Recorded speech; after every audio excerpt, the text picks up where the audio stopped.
السلام علیکم۔ آج جمعہ ہے، مئی کی پہلی تاریخ۔ میں ہوں خالد حمید، خبروں کے بلیٹن کے ساتھ۔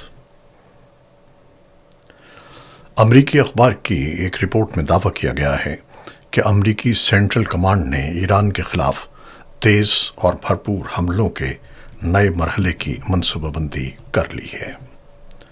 رپورٹ کے مطابق ان ممکنہ حملوں کا مقصد یا تو تعطل کا شکار مذاکرات کو دوبارہ متحرک کرنا ہے یا پھر کسی بھی ممکنہ جنگ بندی سے قبل ایران کو فیصلہ کن نقصان پہنچانا ہو سکتا ہے۔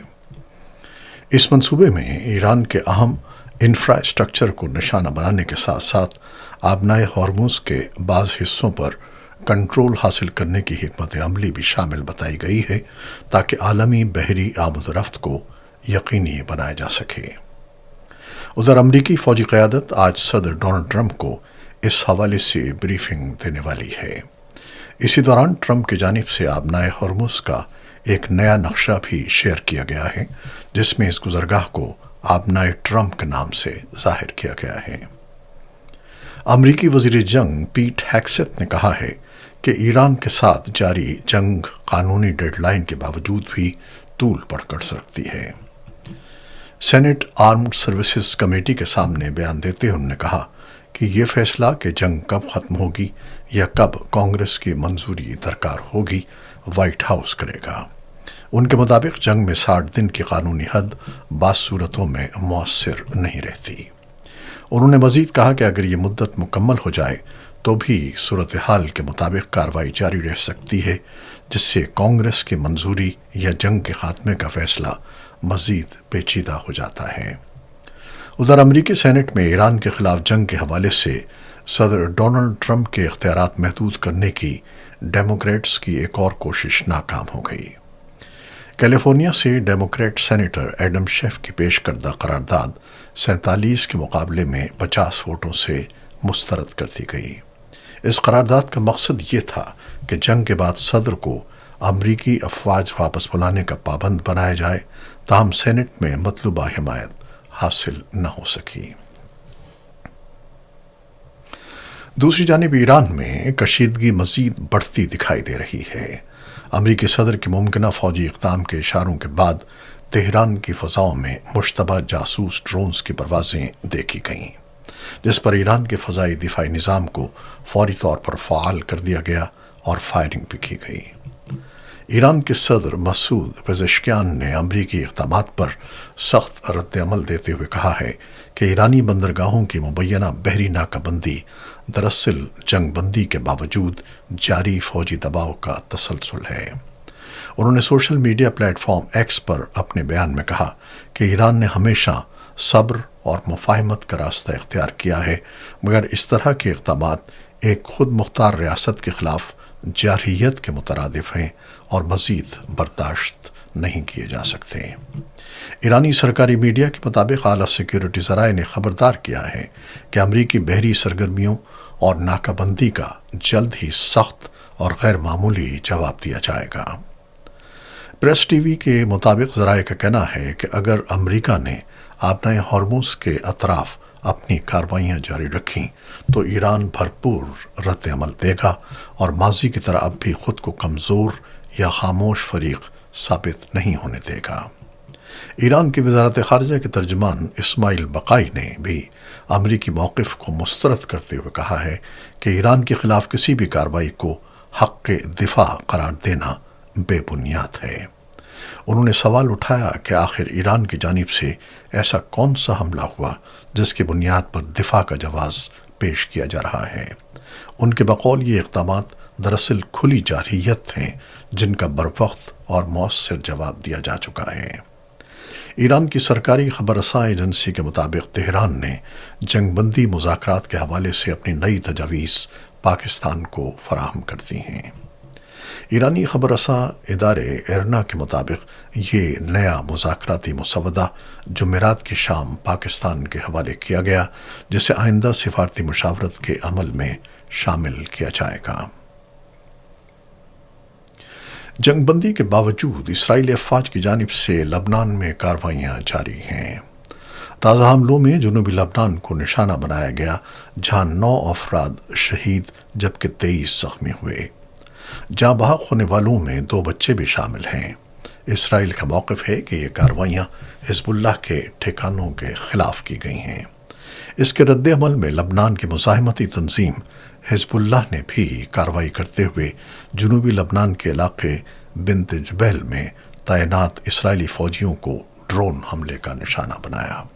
اسرائیلی فوج نے اس حملے میں اپنے 2 اہلکاروں کے زخمی ہونے کی تصدیق کی ہے۔ دوسری جانب غزہ کی جانب جانے والے امدادی مشن فریڈم فلوٹیلا سے متعلق صورتحال بھی کشیدہ ہو گئی ہے۔ منتظمین کے مطابق اسرائیلی فورسز نے بین الاقوامی پانیوں میں کارروائی کرتے ہوئے متعدد کشتیوں کو روک لیا، جس کے بعد 160 سے زائد کارکنوں کو یونان کے جزیرے کریٹ منتقل کر دیا گیا۔ اطلاعات کے مطابق 168 افراد کو کریٹ پہنچایا گیا، جبکہ 2 کارکن اسرائیلی حکام کی تحویل میں رہے۔ منتظمین کا کہنا ہے کہ اب تک 22 کشتیوں کو روکا جا چکا ہے، جبکہ 47 مزید کشتیوں کا قافلہ اب بھی سفر میں ہے اور غزہ کی جانب پیش قدمی سے قبل جنوبی کریٹ کے قریب رکنے کا ارادہ رکھتا ہے۔ ہر کشتی پر خوراک، طبی امداد اور دیگر ضروری سامان موجود ہیں۔ رپورٹس کے مطابق اسرائیلی افواج نے بحیرہ روم میں ان کشتیوں کو روکنے کے لیے ڈرونز، کمیونیکیشن جیمنگ ٹیکنالوجی اور مسلح اہلکاروں کا استعمال کیا۔ اسرائیلی وزیر خارجہ نے بھی تصدیق کی ہے کہ روکے گئے کارکنوں کو یونان منتقل کیا جائے گا۔ ایرانی پاسداران انقلاب نے ایک اور پاکستانی بحری جہاز کو آبنائے ہارمز سے گزرنے کی خصوصی اجازت دے دی ہے۔ یہ جہاز آبنائے عبور کرنے کے بعد خلیج عمان میں داخل ہو چکا ہے اور امکان ہے کہ آئندہ 2 سے 3 روز میں کراچی بندرگاہ پہنچ جائے گا۔ پی این ایس سی کے ذرائع کے مطابق جہاز میں تقریباً 8 کروڑ لیٹر ڈیزل موجود ہے۔ دوسری جانب ایران پر امریکہ اور اسرائیل کے حملوں کے تقریباً 60 دن بعد ایران اور پاکستان کے درمیان فضائی روابط بحال ہو گئے ہیں۔ 26 فروری سن 2026 کے بعد پہلی مرتبہ تہران سے مہان ایئر کی پرواز اسلام آباد پہنچی، جبکہ یہی طیارہ واپسی پر تہران روانہ ہوا۔ اس روٹ پر آئندہ پروازیں 7 مئی کو شیڈیول ہیں۔ اور اب پاکستان سے خبریں۔ خیبر پختونخوا کے ضلع بنوں میں جمعے کے روز ایک افسوسناک واقعہ پیش آیا، جہاں فتح خیل پولیس چوکی کے قریب منڈان پولیس اسٹیشن کی حدود میں کنگر جان بہادر کے مقام پر پولیس کی گاڑی پر حملہ کیا گیا۔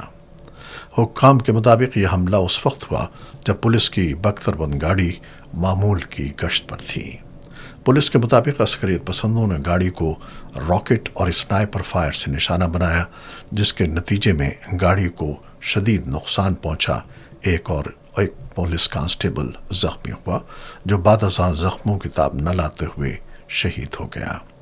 واقعے میں ایک عام شہری بھی زخمی ہوا، جسے فوری طور پر ڈسٹرکٹ ہیڈ کوارٹر ہسپتال منتقل کیا گیا، جہاں ڈاکٹروں کے مطابق اس کی حالت خطرے سے باہر ہے۔ حملے کے بعد سیکیورٹی فورسز نے علاقے کو گھیرے میں لے کر سرچ اینڈ کامبنگ آپریشن شروع کر دیا۔ پولیس حکام کا کہنا ہے کہ حملہ آوروں کی گرفتاری کے لیے تمام دستیاب وسائل استعمال کیے جا رہے ہیں اور علاقے میں سیکیورٹی مزید سخت کر دی گئی ہے۔